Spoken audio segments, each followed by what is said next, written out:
There is no one out there that doesn't feel a little bit bad about what we've done with plastic. And so if you want a gateway in order to start to drive systemic change that is going to be better, less energy, all the rest of it, then plastic's a really great place to start. In addition to climate change and biodiversity loss, more and more people are understanding that plastic is one of the most important threats to our natural ecosystems and to human health. Today's guest, Sian Sutherland, is a leading industry activist in charge of a plastic planet, where they were using a pro-business, pro-solutions approach with an ultimate goal of helping the world turn off the plastic tap. A plastic planet uses a three-pronged framework of reduce, refill, and replace as a call to action for business, media, and global policymakers to pull the plug on plastic production. Sian and I take a deeper dive on what's going on with the growing awareness and response to our plastics crisis. I'm pleased to introduce Sian Sutherland.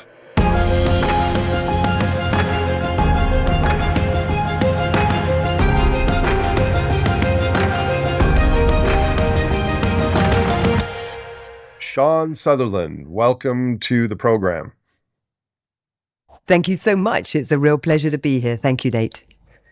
We have mutual friends working in the plastics endocrine disrupting space, but this is the first time we've ever spoken.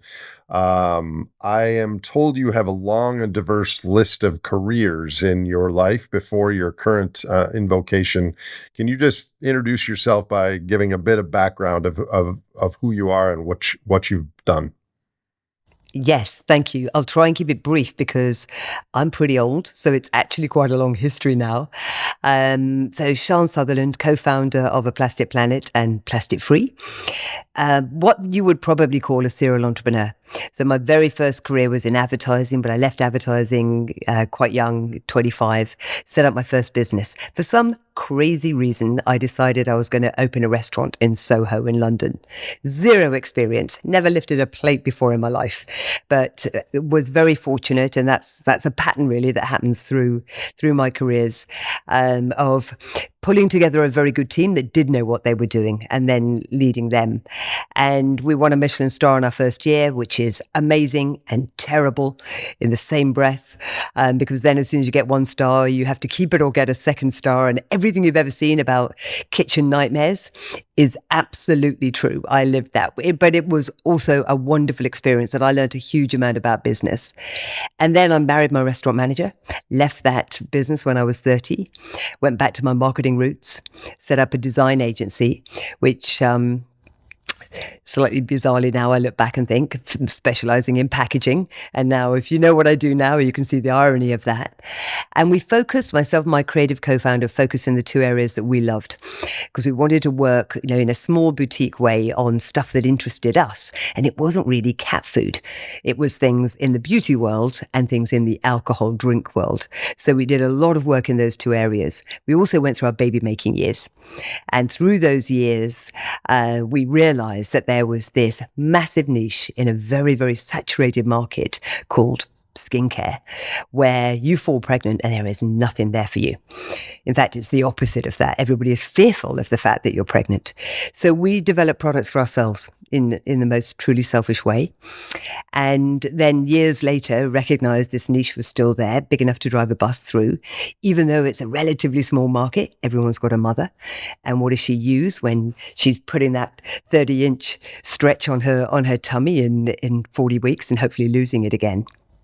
So we launched our own brand and we launched that in the US. So that was our biggest market. And I ran that brand for the next 11 years. So I mentioned that, Nate, because you can imagine no plastic saints sitting here. How many millions of plastic bottles, jars am I personally responsible running that company for pumping out into the environment? Shocking to say this now, was not on my list to think about what happened to them next. But of course, 10 years is a long time in the life of plastic awareness.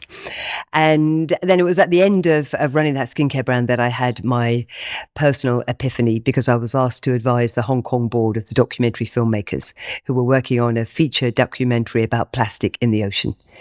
And so that was a very, very fast learning curve for me, working with the marine biologists and the health scientists.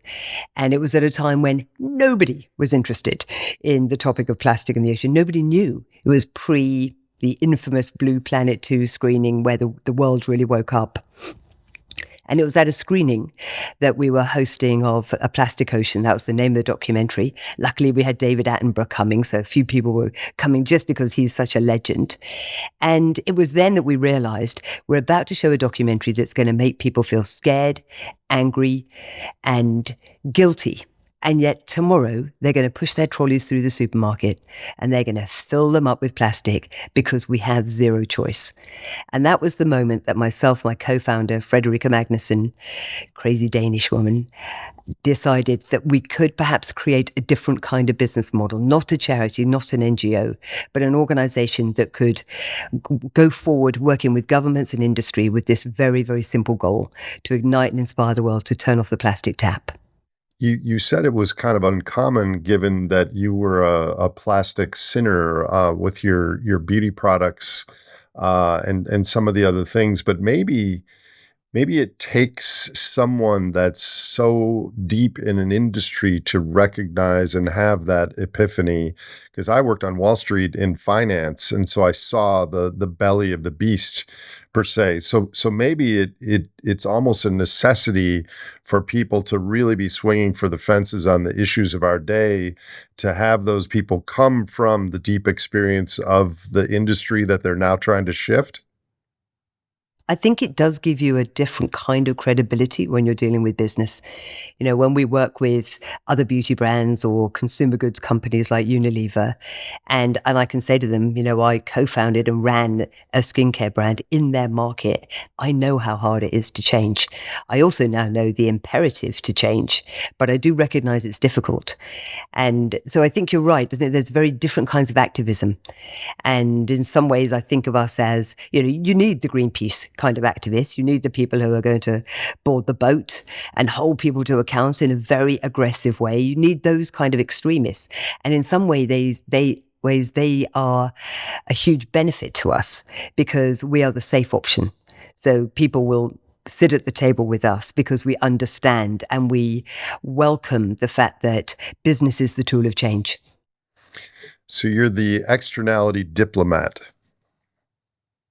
In some ways, yeah, that's a great way of putting it. Or as somebody from Unilever said to me, in some ways you're a critical friend. And they didn't mean that I was essential, but I understood what they meant, that I understand how difficult it is for them, but I'm really going to hold their toes to the fire now. This has been on my mind a lot lately because more and more people are paying attention to the meta crisis and how everything fits together. But they're very tribal and single issue. And if we have a huge amount of humans that deeply care about the environment and plastics and biodiversity and climate change, but then a huge amount of business leaders that are trying to develop and sell products demanded by humans around the world, they're often not really talking to each other. They're very firm in their objectives and their plans and their values, but there isn't a whole lot of overlap, which is a problem. A serious problem. And it's extraordinary to me, just in the world of plastic, it's now 5.5 years since Blue Planet was screened. The world woke up to the problem of plastic in the ocean. Every consumer goods company came out with some kind of plastic commitment and pledge. Most of them had a 2025 deadline for that. Not a single one of them is succeeding. And there is so little real collaboration between industry. And every industry will say to me, we can't fix this alone. And I'll say, great, but are you actually talking to your competition? You're right, because we have to change the entire system, not just the material here. Plastic is an extraordinary gateway to systems change. And yet people are still not ready to shift away from their competitive mindset. And that's what's really got to change. So we're going to get into that in this conversation, but first, I have had several guests on Martin Scheringer, Shauna Swan, and others who have talked specifically about the impacts from plastic pollution on humans and on wild creatures and ecosystems. Can you give like a whirlwind, a brief recap for those might not be familiar with the serious damage that plastic and the plastic ecosystem can cause on our economy and our planet? It's very easy for us to think of plastic as something that is a material in itself, like aluminium or copper or cobalt. Plastic is not on the periodic table. Plastic is a mixture of chemicals. Many of them are toxic, known toxic. And yet, when we talk about plastic, we always treat it like it's a material in itself, rather than what does it actually comprise of. And you look at the amount of chemicals that are used within plastic. 13,000 chemicals are used to make plastic, to give it its extraordinary qualities of being rigid and shiny or being stretchy like saran wrap, cling film. So in order to, or to use it in your yoga pants. So to give plastic all these extraordinary qualities, we add a huge amount of chemicals to them. Half of those 13,000 chemicals have never been tested on the impact for human health. So this is where the problem lies. And we are in total denial of the impact on human health. And I know, many of the scientists that you just referred to, and people like Professor Pete Myers and obviously Professor Terry Collins from Carnegie Mellon, who are part of our Plastic Health Council, where we are trying to give them a more global stage, more mic share to really get this message out, because their message is very clear. It is midnight. We cannot ring the bell any louder than we are. All you will ever hear is, we need more research. Yeah, I wonder if this credit card size worth of plastic that we're consuming every week, I wonder if it has an impact on us. I wonder if the fact that there is plastic in placenta now, I wonder if the fact that there is microplastics twice as much in a baby poop as there is in an adult poop. There's plastic in blood. We know that plastic is a mixture of chemicals. So all of the merchants of doubt that you will hear, largely the fossil fuel industry, who will continue to purport this rumor that we need more research. We will always need more research, but we have so much research already. We're just not listening to it. So these scientists, these health scientists who have been doing this very deep research for many, many years, and who are very concerned about the impact on cognitive disorders, autoimmune disease, things like, autism, Asperger's, all of those conditions that we've seen a massive rise, the huge impact on fertility, on heart disease, cancer. All of these things are caused through some of the chemicals that we use within plastic. And a lot of those chemicals, already, are called endocrine disrupting chemicals. Our endocrine system is vital to how our entire body operates. And when we disrupt it, we disrupt many, many health systems. And we are doing this now knowingly. And this is the problem. So one of the, when we look at a plastic planet and we look, what are the levers of change? What are those tipping points where we can actually persuade industry that this is not a nice to because of a bit of pollution or a turtle with a straw up its nose, but this is an imperative, a have to, that we can take to our shareholders, our stakeholders, that we have to move away from plastic. One of those tipping points for us is the impact on human health and this mounting body of science, and we need to give it a lot more airtime.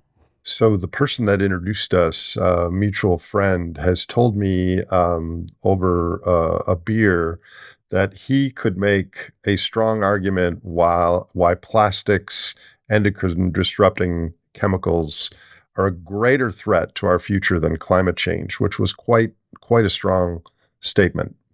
I think we've got multiple threats right now. We talk about this, the multiple crises that we all face. And we talk about artificial intelligence and what that might mean. Obviously, the climate crisis, the endocrine disrupting chemicals, the amount of chemicals that we're using in everything, the destruction to our soil. the fundament that we grow our food in. We know the damage that we cause in the ocean, the biodiversity of the ocean, and chemicals are really need to take a fair share of the blame here. I find it. I was talking to a scientist the other day, and he said what's amazing is he used to work at Dow Chemical, and he's now a professor of green chemistry. And he said it just suddenly dawned on me one day that we work in these labs, and we're incredibly good at hazmat gear, and we can protect ourselves, and we work on all these really powerful chemicals. And then we release them onto the market. We release them into the environment. What are we thinking that we should do this?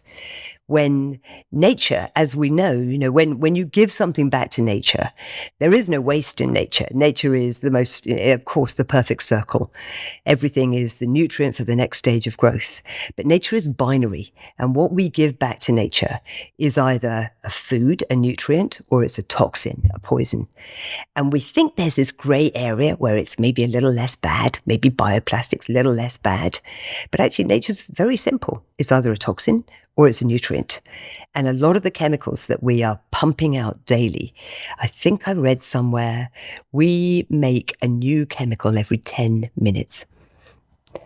So we're pumping out all of these chemicals with no regard for the impact on nature, as if nature can just handle it. And clearly she can't. So I have lots of questions for you, Sean, but let me just ask, how do you even frame this problem in your mind? Is it that we need to reduce the scale of human consumption, or we need to reduce the scale of things containing plastics, or we need to find alternatives that are not toxins, but either inert or nutrients to the system? Or how do we even create a framework to think about what we face with respect to plastics and the human economy? The reason that I am so obsessed by plastic is I think it's the perfect gateway to the climate crisis, to the biodiversity crisis, to many of the things that we are facing right now. And it is that because the invention of plastic broke the system. And it's such a recent problem.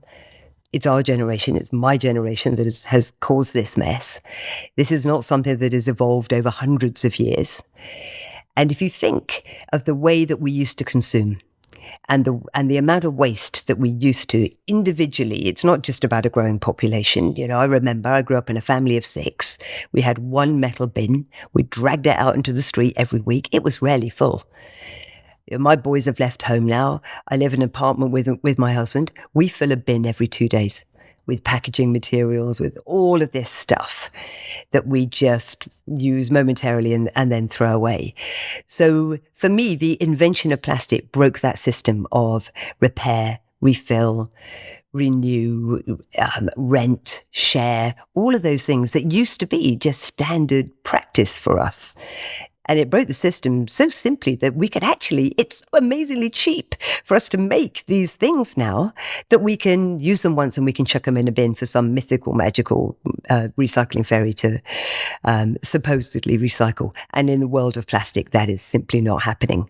So I think when you look at the climate crisis and you look at what has allowed us to get to these giddy levels of hyperconsumption, obviously in the rich West, and what that has caused with the climate crisis. Why are those coal-fired factories in China, why over the recent decades have they been pumping out more and more stuff to export to us for us to use once to throw into a bin? Plastic is the material that we can lay a huge amount of blame at because it broke the system. And on the same note, by divesting from plastic, by weaning ourselves from plastic, which we are so addicted to now, the new systems that we are going to have to invent, not just systems, but the new materials that we will adopt, I think give us a very exciting glimpse into a different future. So that's why I think of it as a gateway. And it's also, there are no plastic deniers out there.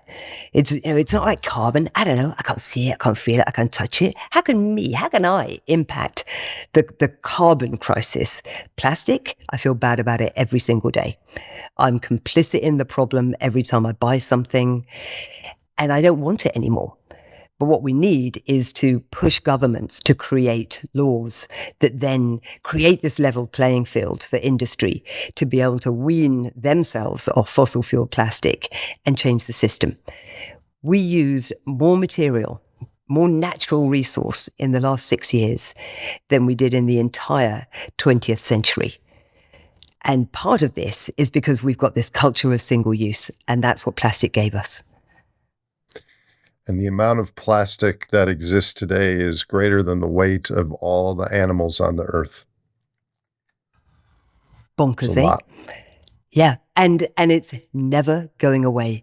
Every piece of plastic ever made, unless burnt, which is simply burning a fossil fuel, and we know where that's got us today, every piece of plastic still exists on the planet.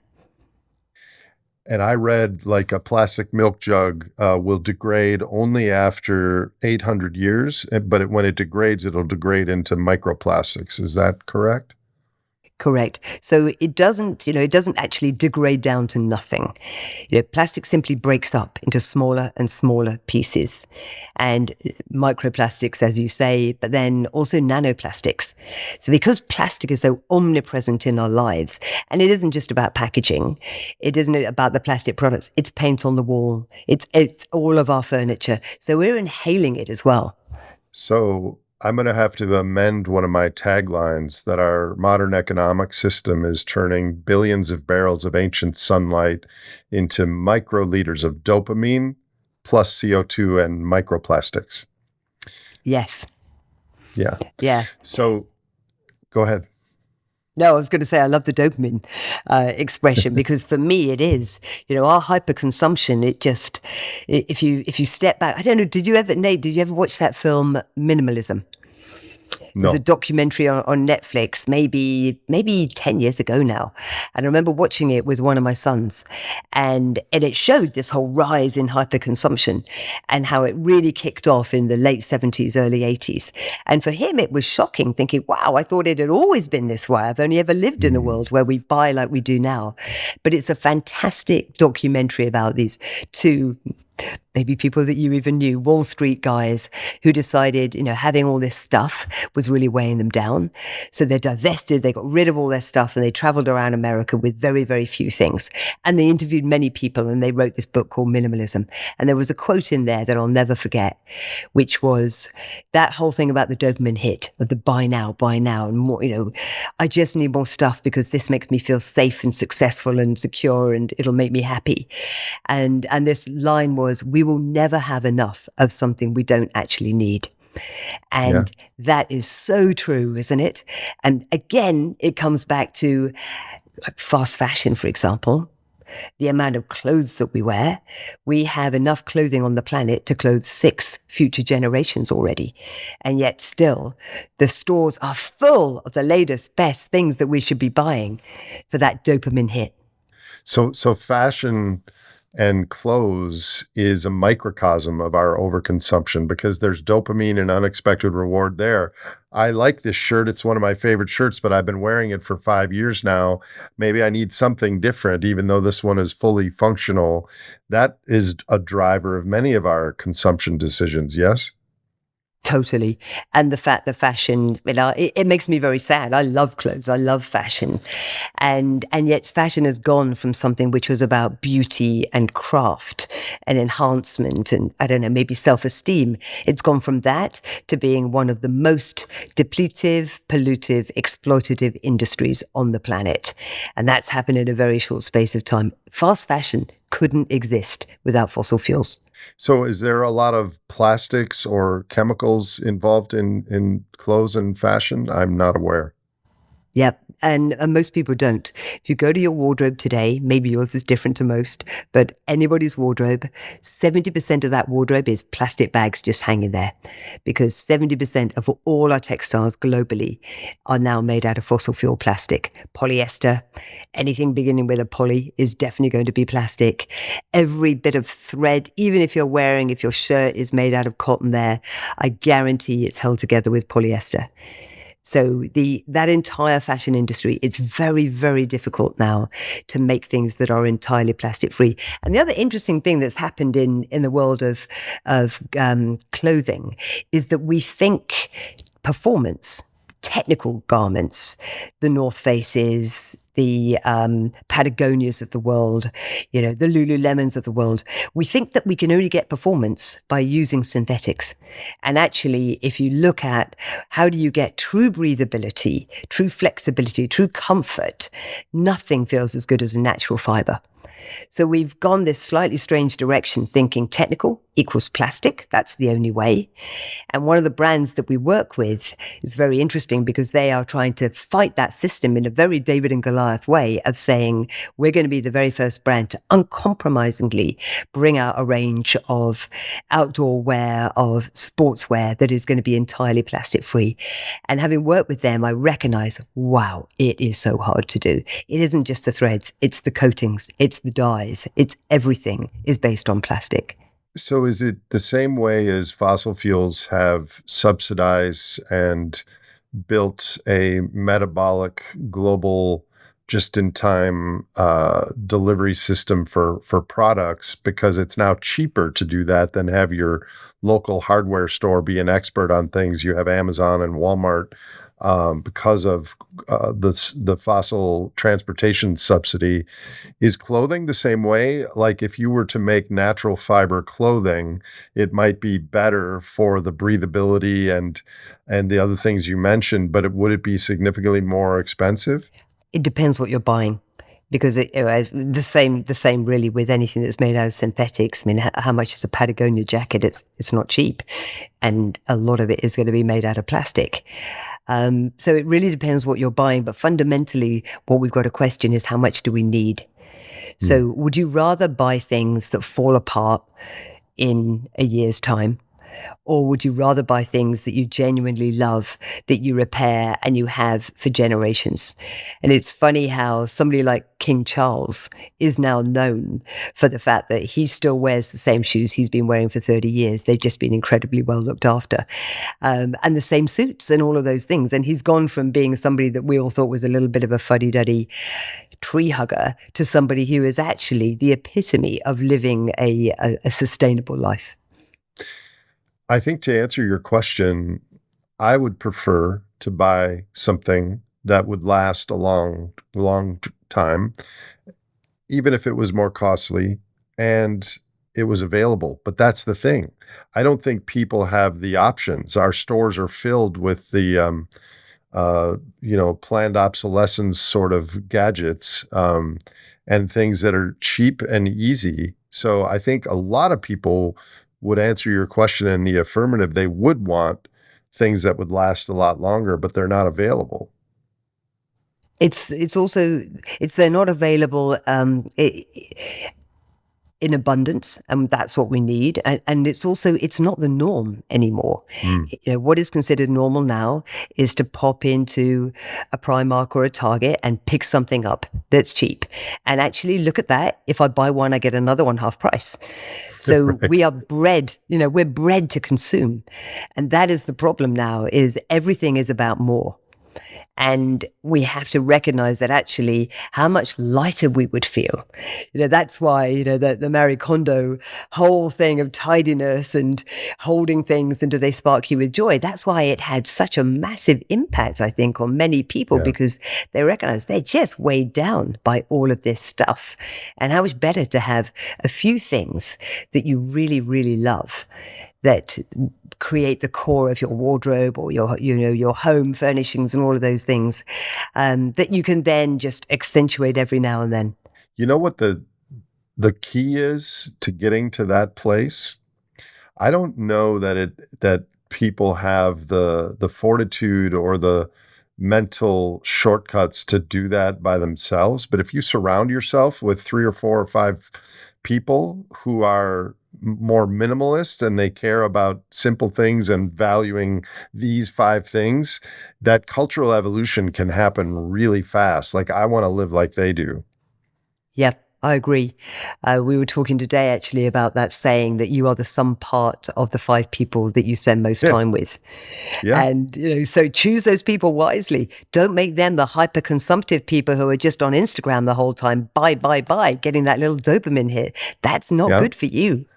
It's why I'm one-fifth duck and one-fifth dog. Um, so I won't I you mentioned switch fifth.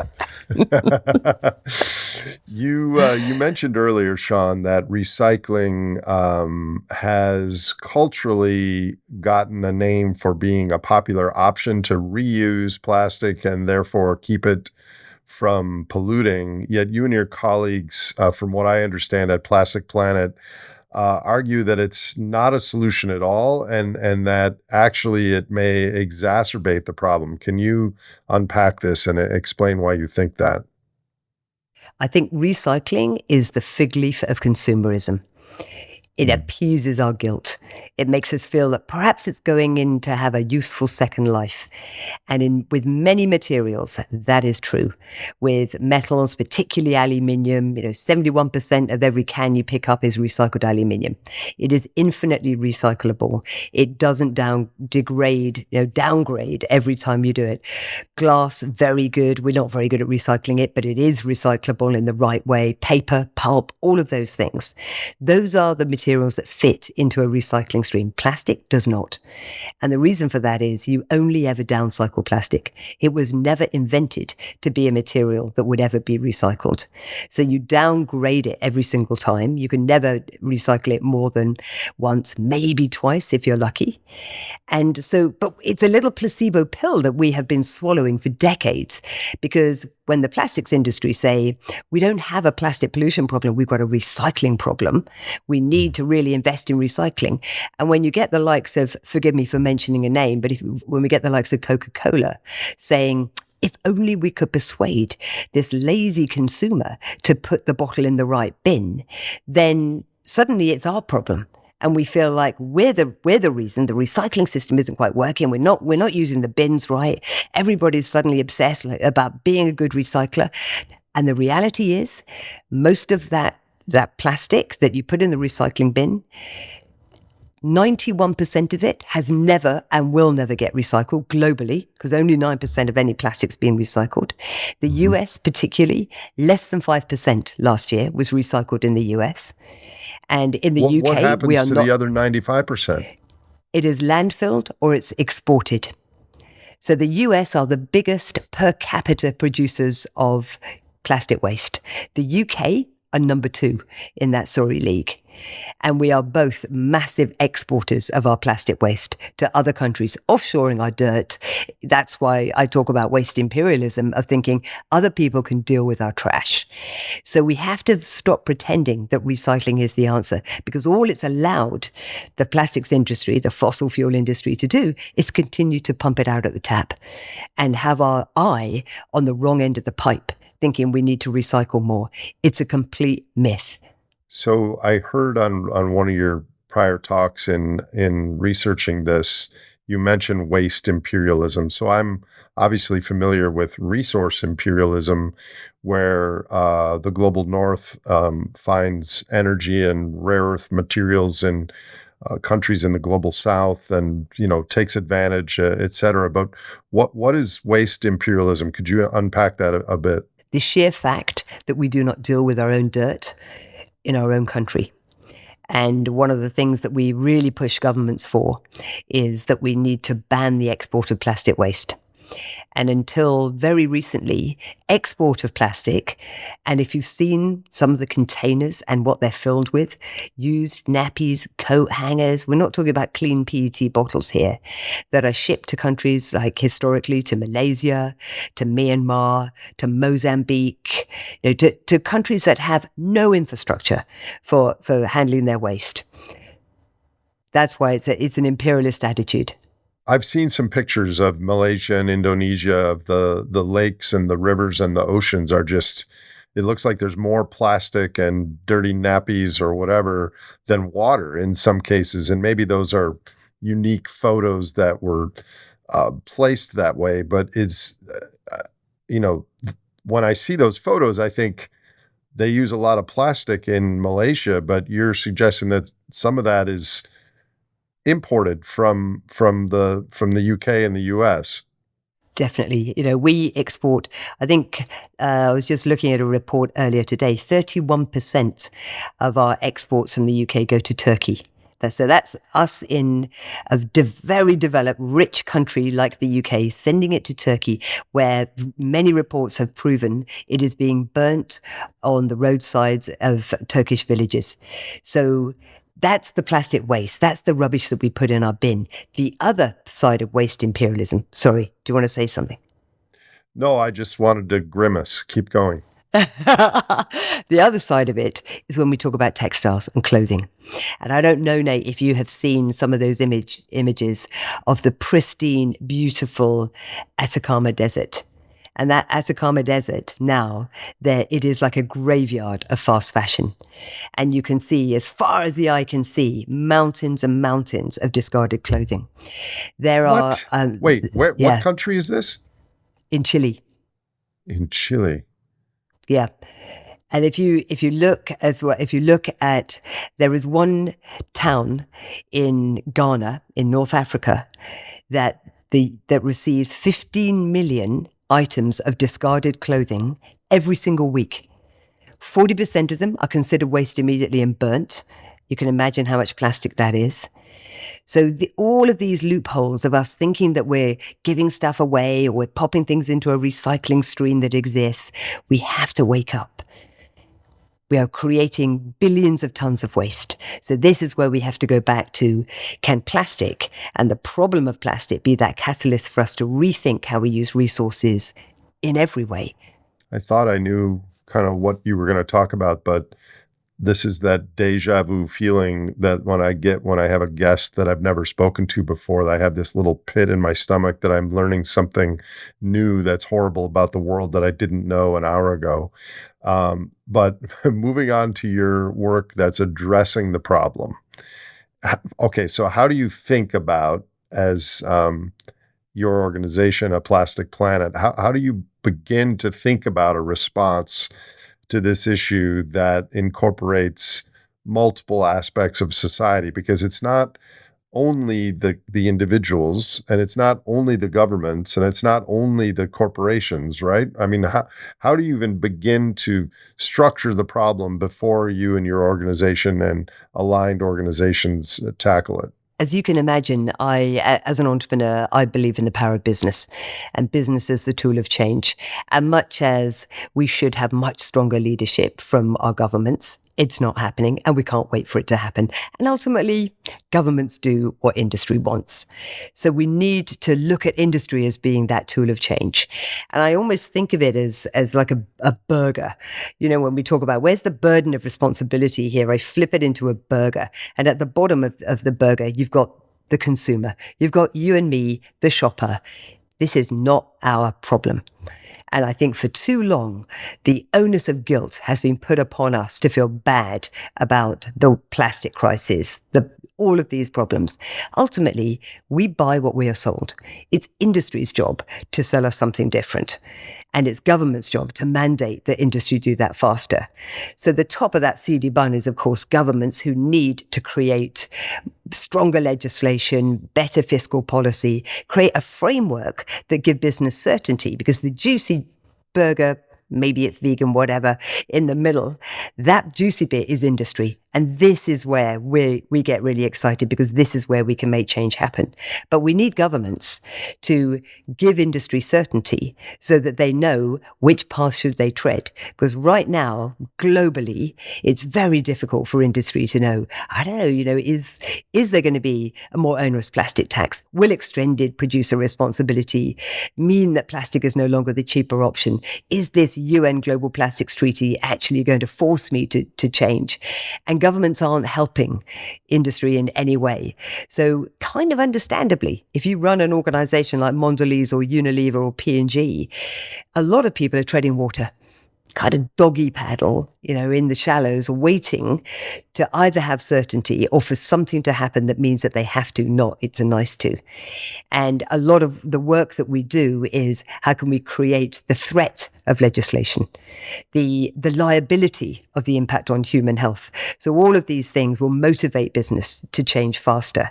And that's, say, 30% of our work, and then the 70% is, and then how do we help them with solutions? Because I don't think it's good enough as an entrepreneur to call for a ban, as we have in Europe, on the little packets, sachets, 1 trillion of those pumped out every single year. They go something like 11 times to the moon and back. Every single one still exists on the planet. It is the way that big brands penetrate developing markets because it's an affordability issue. Anyone who's been to Indonesia or Thailand will see the amount of those little sachets that are sold by Western brands. So to call for a ban on those, because that's a pernicious use of plastic and we have to stop. We will also, in this twin track approach, work with some of the biggest users of sachets, and that is Unilever and Kraft Heinz, the little ketchup sachets. How can we work with them and help them solve the problem quicker?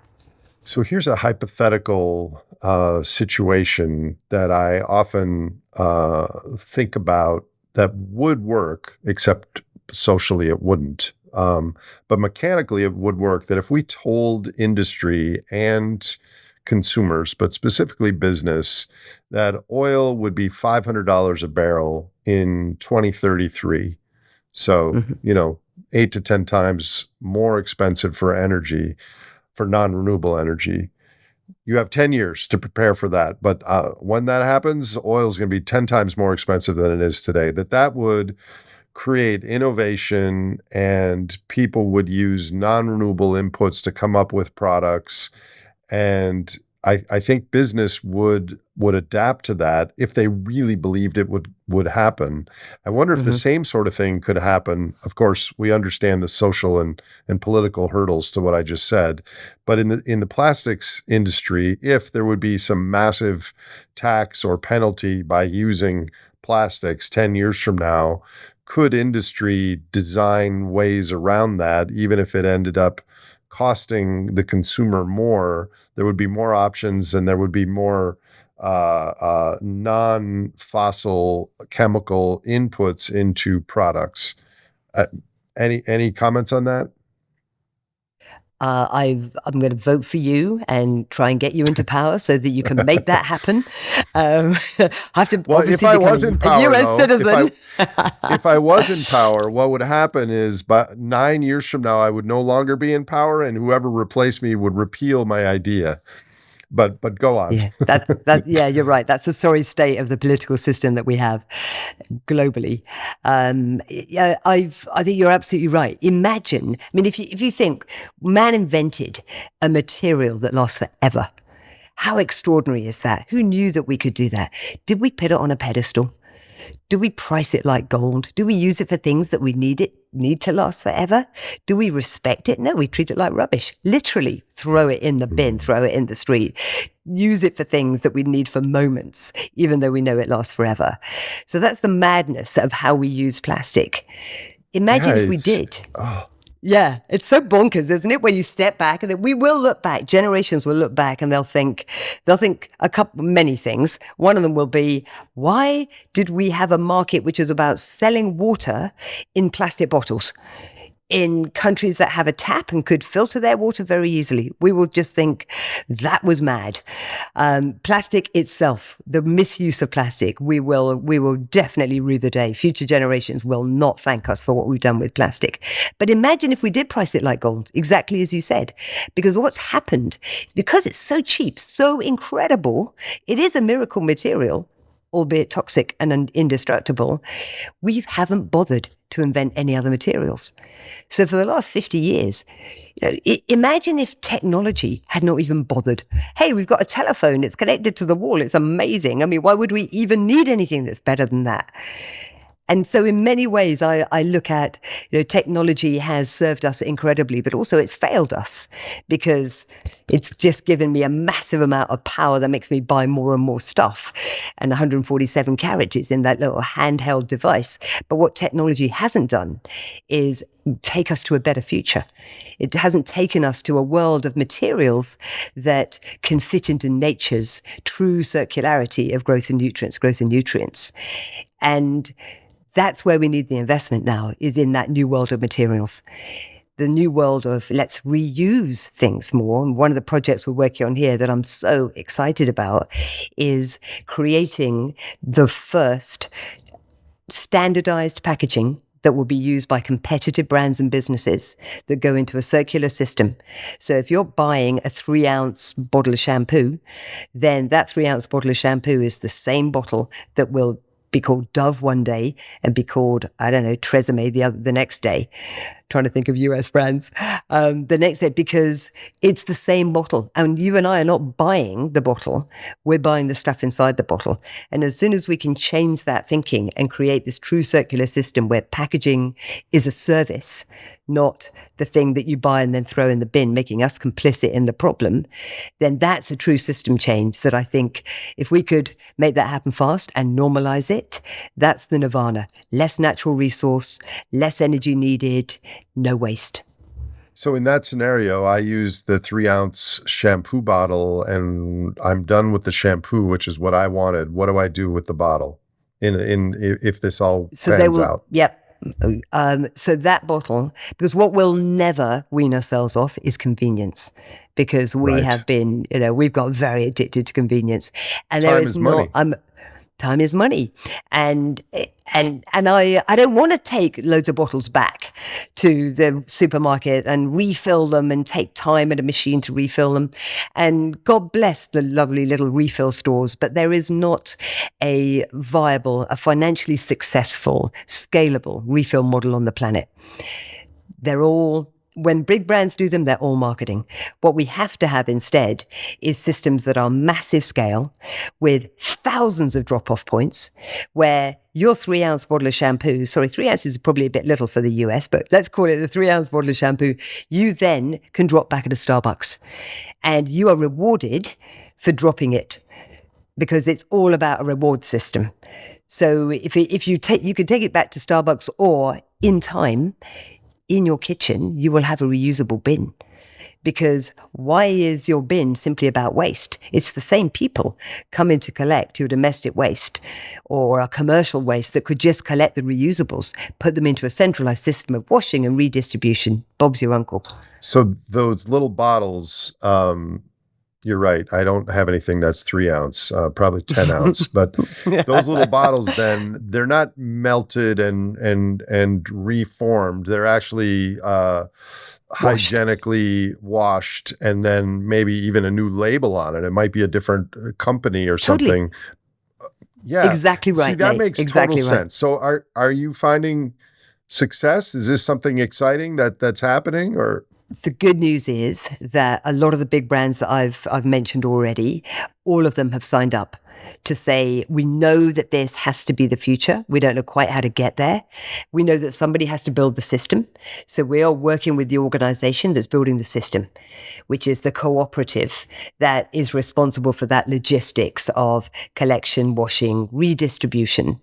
And then the brands simply lease their packaging. They don't even need to own it anymore. They lease the packaging from the centralized system. And then as a shopper, all I get is reward. I get an enhanced, elevated experience. I've now got a beautiful aluminium or a stainless steel bottle that I know I'm not having to put into a waste bin and be part of the problem anymore. So I've got something that feels better, more substantial. And I've got the products that I love. So no compromise for me. It was pre-filled. I didn't have to go and fill it anywhere. All I need to do is drop it off at a number of many, many places. And for doing that, I get rewarded. So we have to make it a win-win. And I could see how global education and environmental consciousness of what is happening with the natural world and plastic pollution would help, but it's not essential for this model to work, because even people that don't necessarily hold the environment prominent in their values would get the reward and get some economic benefit from a new Absolutely. cultural model of using containers for the things that they use. Yep. And we have to do it at scale, and it has to be with the mass brands, not just the niche expensive brands, because we have to make it the new normal. So that has to happen super fast. In France, for example, they are mandating that 20% of supermarkets over a certain size, 20% of those supermarket floor space has to be given over to refill, because they know that if they don't make that happen, it won't become normal. It'll be niche, and that won't work. So I understand the consumer's role here and the role of industry. What does government have to do with plans such as this? Why are they essential as well? Because they need to create the framework of fiscal policy and legislation that mandate that these things happen. And we vote governments in to protect us, to run our countries, to keep us safe. I think that they are failing in this. They're failing in this because generally the climate pledges, I'm not saying any governments hitting the climate pledges. We all know that 1.5 degree threshold, we're already at 1.4 degrees. Now we don't talk about stopping this. We now talk about resilience. The language has changed. So I think governments are absolutely failing us because they haven't created the framework for industry to have to change. And that's what our governments need to do now. And again, I come back to plastic because it's popular. There is no one out there that doesn't feel a little bit bad about what we've done with plastic. And so if you want a gateway in order to start to drive systemic change that is going to be better, less energy, all the rest of it, then plastic's a really great place to start. I'm down with that. I can't wait to bring my bottles to Starbucks and get rewarded because I do feel bad and I see the things, but I don't have an alternative.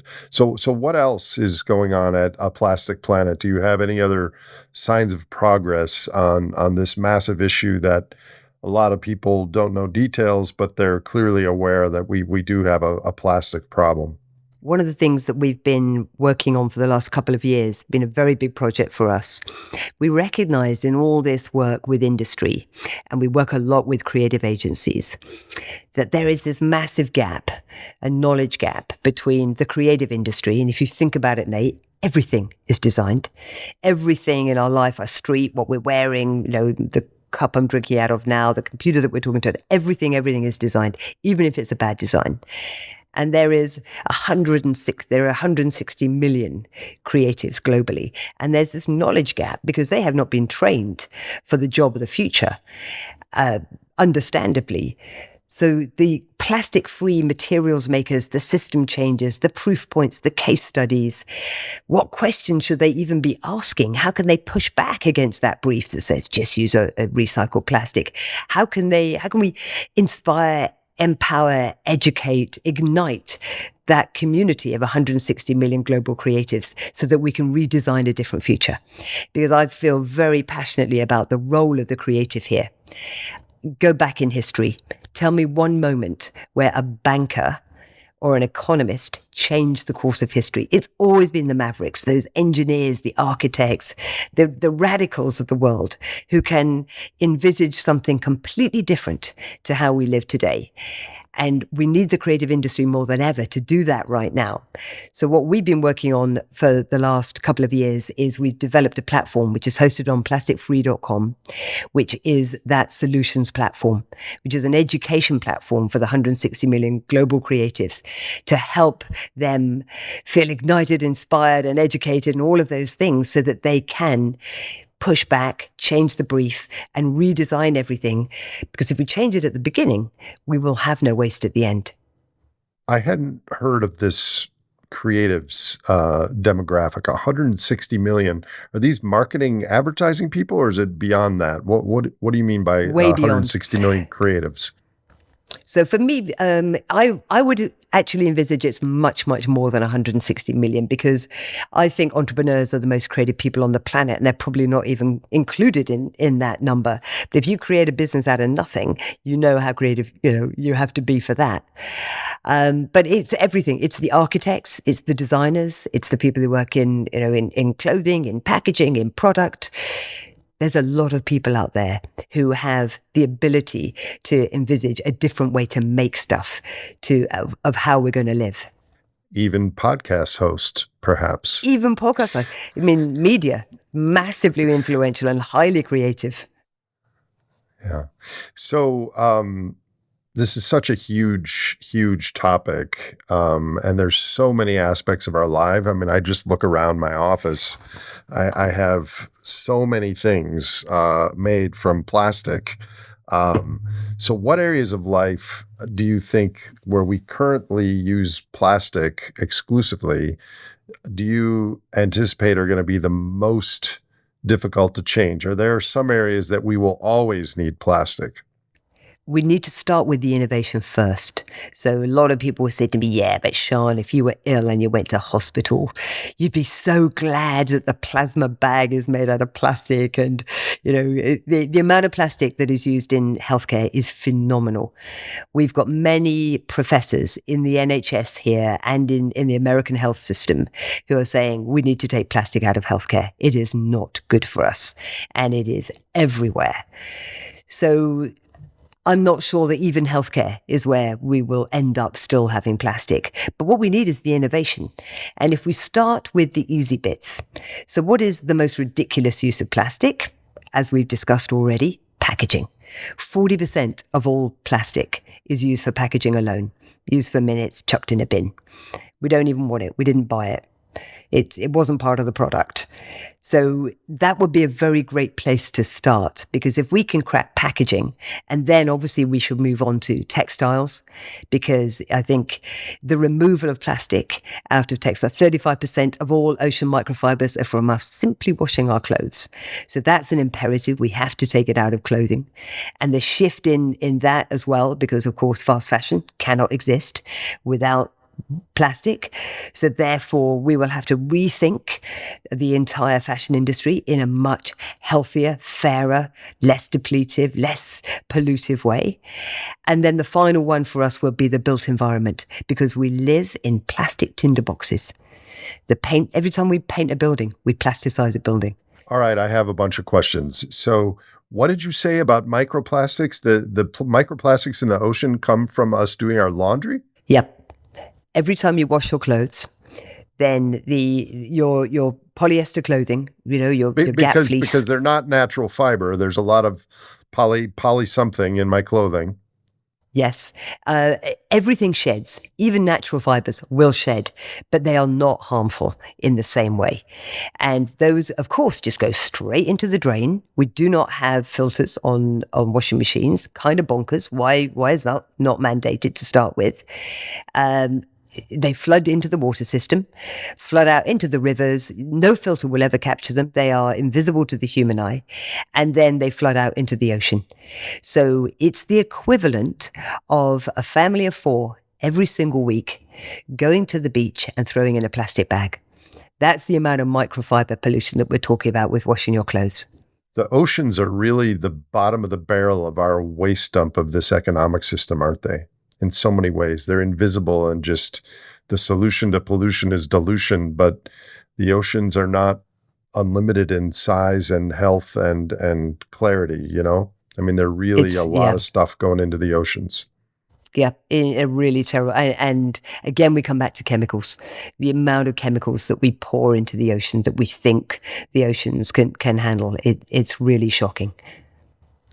So let me get back to the other question I had from what you said. So if we change the packaging, there's 2 aspects to that. One reason we need so much packaging is because things get shipped all over the world and there needs to be a packaging. So part of it is maybe localizing and shortening supply chains, so not as a high percentage of the things that we use come from around the world and need to be packaged, like maybe more local things, and they wouldn't need all that packaging. And then the second component is, what is that packaging made from? And we would like it to be less chemical in origin. Is that correct? Totally correct. So that's when I say, if we fix the plastic crisis, we will directly and indirectly fix so much else. Because you're right. Why are we shipping stuff around the world in the way that we are? We know how carbon intensive the shipping industry is. So is this really necessary? I know there's a big push at the moment in the US for invented here, manufactured here. we need more of that. So there are many activists, and I know quite a few of them, especially in the environmental movement, who are fundamentally anti corporations, especially large corporations, with respect to the chemical pollution and plastics situation. What are your thoughts on that stance? We're never going to get away from big business. And small brands, little indie brands, well-meaning as they are, and many of them are doing the right thing from the get-go, they will not move the dial. We need the big brands to create a different normal for all of us. But I'm realistic that there are going to be casualties. And I think things are starting to accelerate, and the pace of change from industry is not keeping up. And there are many that will step over that line of change, and they will reimagine and reinvent themselves in a positive way. And they will become less commoditized, less wasteful, less resource intensive. They will think of themselves as service industries rather than consumer goods industries. All of those things are really positive. And then there'll be some that don't. And everybody's got a Kodak story. And I think we're going to see a lot of casualties going forward, and it's going to happen much, much faster than we ever thought.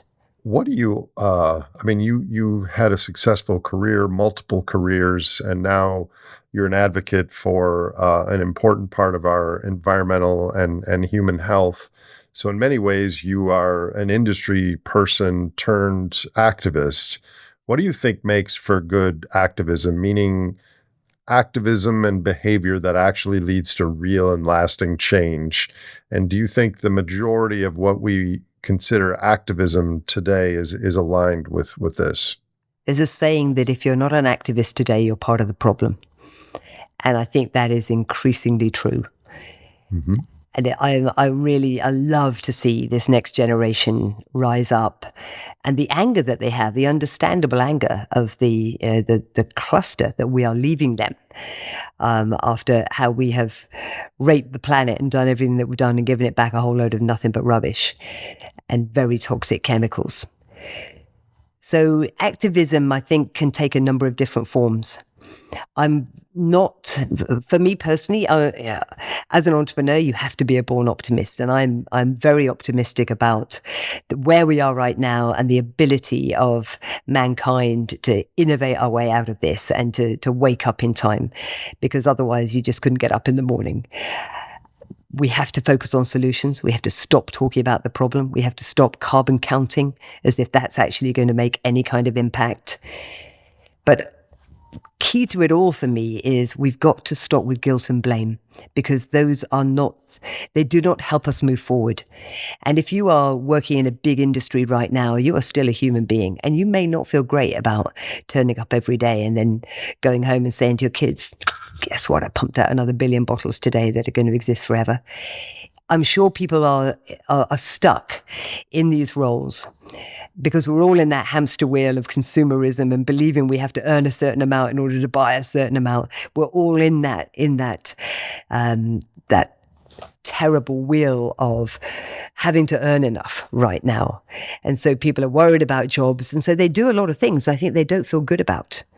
So a lot of what we want to do is how do we tap into the human within industry? And by doing that, we have to help them, not blame them, not vilify them in any way. You know, there is no such thing as industry. It's a construct that it's like money. We just invented it. It's a body of human beings. So we need to treat people like human beings, and we need to really help them to get onto a better path. Hold them to account, yes, but champion them when they do the right thing. So what thoughts do you have for the viewers and listeners of this program who care about plastics, chemical pollution, the environment?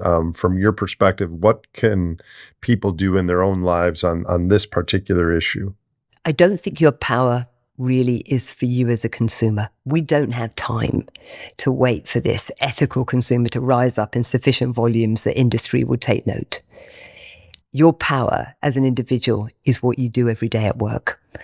And this is why I love talking to people within the world of business, because often they'll say, yeah, what can I do, Sian? I use reusable coffee cups. Well, that's really great, and definitely take a bag to the store. Don't take a plastic bag. All of those things are important. And we have a certain level of personal responsibility, and you have to vote with your wallet and support those who are doing the right thing. But ultimately, my message to them is, if you care, be a squeaky wheel at work. Go into work, because there is not an industry on the planet that is not dependent on fossil fuels and plastic. So go in and see, how can you become involved as a pro-activist within your organization that is not about guilt and blame, but is saying, let's get some good people in and let's see what we can achieve. Because I don't understand how we have allowed this model to grow where industry, at the behest of everything, in the name of profit, to the destruction of the environment, inequality, all the things that we know, in the name of profit, can do whatever they need to do. And then we have this other thing called charity, where industry, out of the goodness of their hearts, hive a little bit of profit off to give the charity something to undo the harm that they've done. Why is that model? Why does it exist? I don't agree with it. Industry, business has to be the tool of good.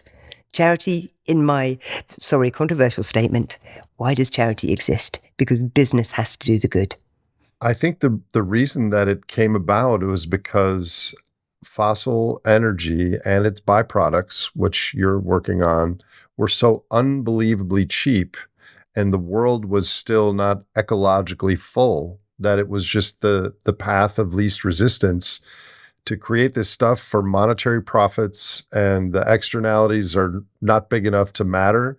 And now, 2023-ish, holy crap, the externalities are mattering in a big way, and the stuff's not becoming as cheap, and we need to change the model, and fast.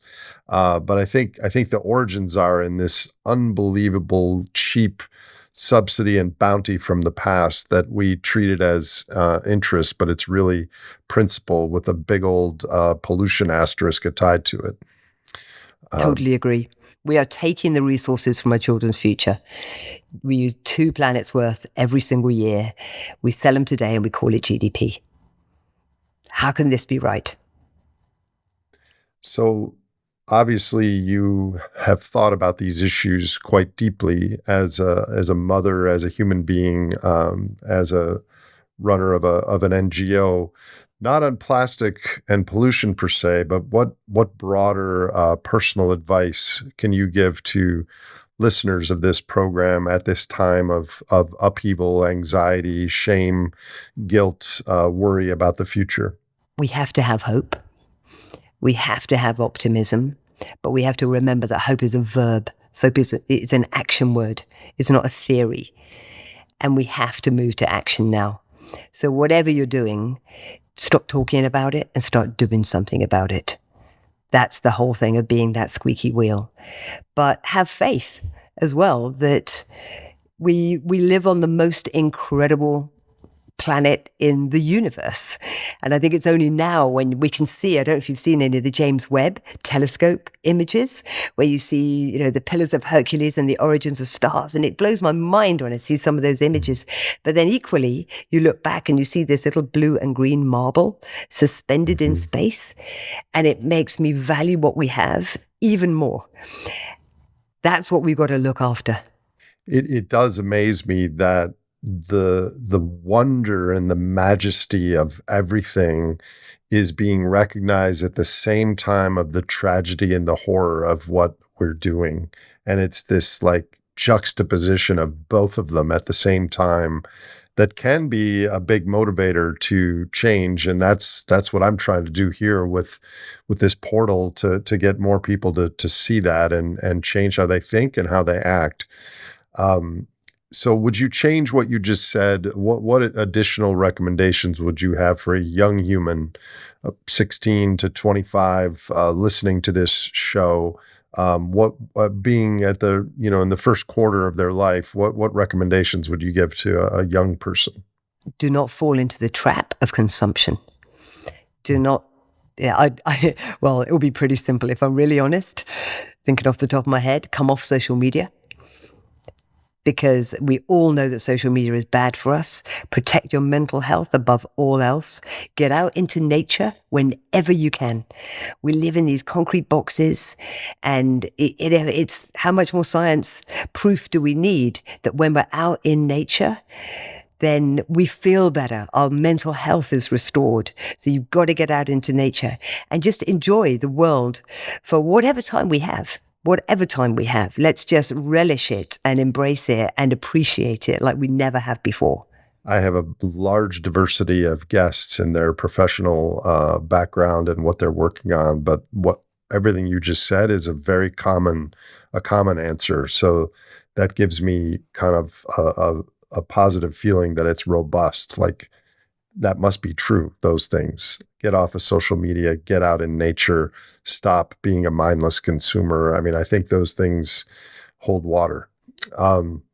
What do you care most about in the world, Sian? Well, it's got to be my family. I'm absolutely blessed with three wonderful brothers, a husband. We just celebrated 32 years of marriage, and my two sons, who I pinch myself every day that I can't believe what wonderful human beings they are and how gorgeous they are to us. So my family is really, really important to me. My friends, super important to me. And then if I'm really honest, I am a massive advocate of the mini break. I think when we all work as hard as we do, and you Americans are not good at this, you need to take more time out. Even if you're still connected, for me, that whole thing of getting out into nature, I've just come back from working from Greece, and that's my 4th August now, where I thought, post-COVID, I can work anywhere. And so I based myself on a little Greek island with good Wi-Fi, as you know, with pretty good Wi-Fi. I could do everything I needed to do. But for me, the joy of being able to just jump into a sparkling warm sea every morning, it's those simple pleasures, I think, that's all we need. I don't need fancy jewelry. I don't need any of that stuff. I don't need more things in my life. I need less things. But I definitely need more wonderful experiences with friends and family. That's what fuels me. If you could wave a magic wand and there was no personal recourse to your decisions, what is one thing you would do to improve human and planetary futures? I would probably do exactly what you said, which is make fossil fuels completely unattainable, unaffordable, because I think the catalyst that would happen from that would be really extraordinary. Because fossil fuels really are our road to destruction. We have lost our way. But you would have to give a deferral on that, because if you did it overnight, it would absolutely crash the global system. So there would have to be like a build-in, a phase-in phase, right? Yeah, totally. But that's that whole thing. If you give industry certainty, they will move because they have to move, and the stakeholders will allow them to move. And at the moment, nobody has certainty. So this is where we just need to say, this is how it's going to happen. Here's the date it's going to happen, exactly as you said. And then we have to come true on that. And then I think it will be unbelievable, the world that we can create. I think we have no idea that the future, if we wanted it, the future that we could reimagine for ourselves into a true reality could be better, brighter, more exciting, more optimistic, happier, better mental health, all of those things, living in harmony with nature. We just need to want to get there. And right now, the majority don't seem to want it. I would agree with that. This has been great. It's been eye-opening. Again, I've learned some things. Do you have any closing thoughts on the topic of plastics, chemical pollution, and your organization, A Plastic Planet? I'd encourage anybody who's interested to learn more to join plasticfree.com. Pretty easy to find. I think talking about the impact of chemicals, what's amazing to me, Nate, is you go to any dinner table with friends gathering tonight, they'll talk about schools, they'll talk about the price of property. Very, very few people will talk about what's actually happening to the world. Very few people would dare talk about the climate crisis, the plastic crisis. It's a bit of a downer. They don't want to be seen to be an eco-activist. So I really encourage people, let's start to have the conversations that matter. Those honest conversations. Don't feel like you're some kind of eco weirdo. We've got to start talking about things. And we're really not. We're a little bit in la la land. Maybe we need a sequel to the movie The Graduate, which was out in the 70s, and Dustin Hoffman had some advice from his girlfriend's dad say, hey, I got one word for you, plastics. And now in the sequel, it's the impact from plastics, and we need to change it. An odd comment to end the interview on, but I think the conversation. But I love it. I know how many people went into plastics because of that. I'm sure they will rue the day. Just Dustin Hoffman listening to that, thinking, "I never should have got into plastics." So, thank you so much for your time and for your work on this important issue. I have these things every month called reality roundtables, where I have former guests, 3 or 4 of them, convene together to discuss a topic. I would love to have you and Shauna Swan and maybe Pete Myers and Martin Scheringer or others to convene and have a deeper interdisciplinary conversation on this, if you'd be willing. I would love that, Nate. And thank you so much for just giving this some airtime, because this is the dinner table, isn't it? These are the conversations that we should all be having. So giving it the airtime, we really appreciate, because it's much, much needed. We got to take it out of the closet and talk about the problem, and then we can fix it. Thank you, Sean. To be continued. Thank you, Nate. If you enjoyed or learned from this episode of The Great Simplification, please subscribe to us on your favorite podcast platform and visit thegreatsimplification.com for more information on future releases.